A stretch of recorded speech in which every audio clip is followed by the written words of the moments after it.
Okay, my next question goes like, what all you learn from your trip to Mexico in the last couple of times? Because I know, and I think not only me, like everybody know, you not even been to one time, you've been to a couple of times. Yeah, I've been a couple First time times. just to learn, but after that you were actually representing the brand Yeah, to everyone. Yeah. So my biggest thing was I really learned, the biggest thing I could take away is I actually learned how alcohol is made.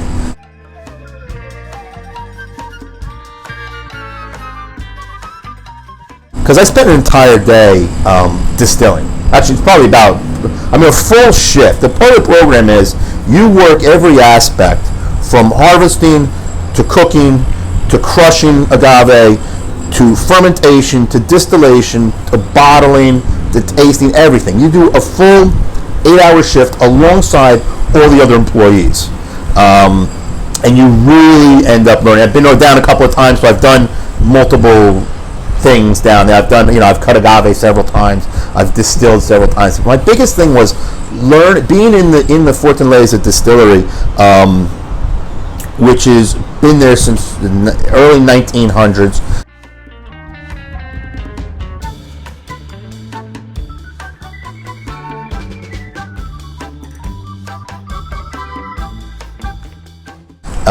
One of the older distilleries down there.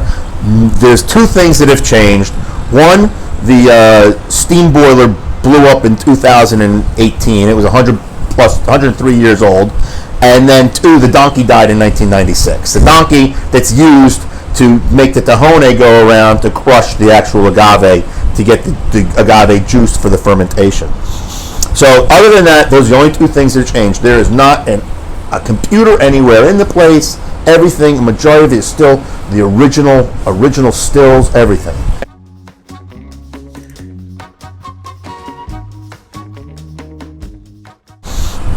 So by working down there for extended time distilling, I really learned the whole process of how liquor is made.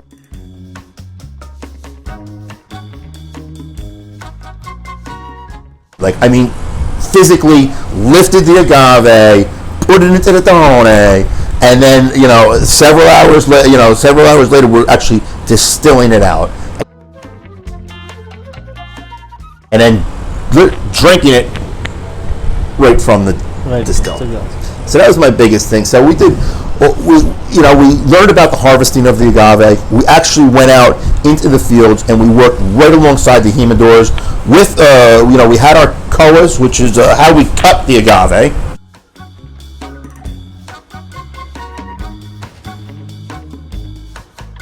So this is actually a koa. And the koa is how the humidors are able to cut the agave.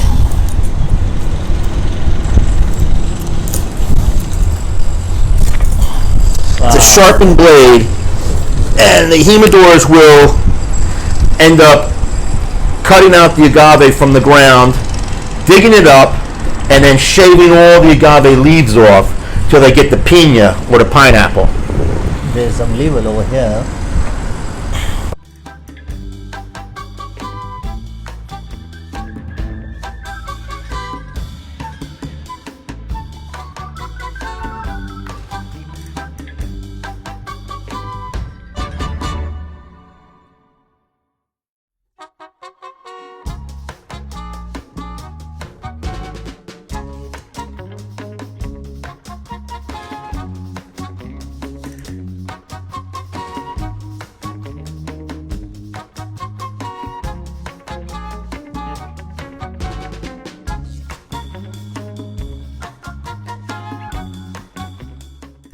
So we spent an entire day doing this out in the fields, cutting agave, lifting agave up, putting it in the truck, and the next day the agave was delivered to the distillery.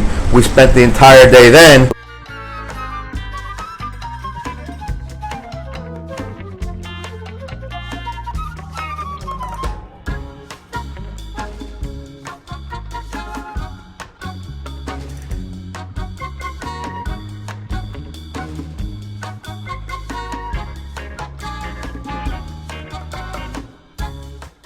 cutting the agaves in half, putting them into the oven, taking the cooked agaves out of the oven, putting the new agaves into the oven.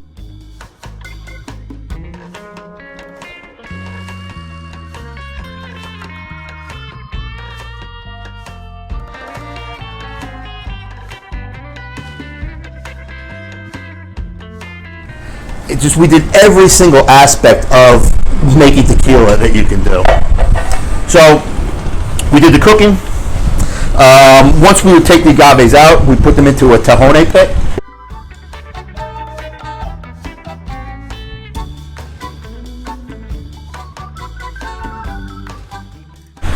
Which is the original way of making tequila. Now, tequila is crushed through either a roller mill or a diffuser. Some of the bigger ones, Jose Cuervo, Herradura, Salsa use a diffuser.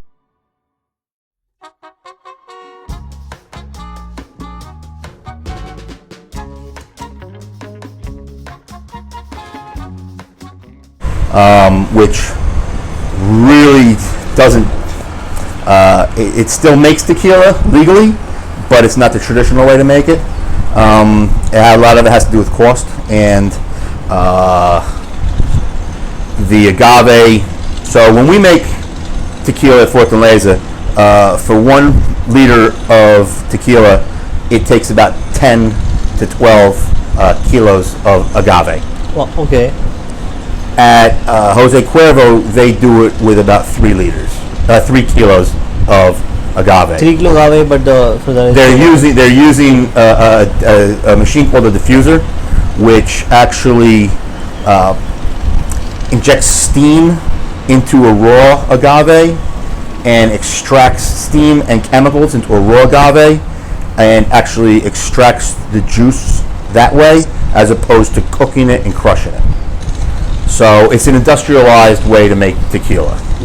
And you can tell the difference when you taste it. Because this is like more about the handcrafted, and this is all done by hand. It's all done by hand. Everything's done by hand. With Fortaleza, Arete is pretty much the same way. They do have a roller mill, but only for certain lines of their tequila. The rest is done by hand. So after that, we spent the whole day crushing, and then we worked with the fermentation tanks, learning about fermentation tanks. And then we spend an entire day distilling.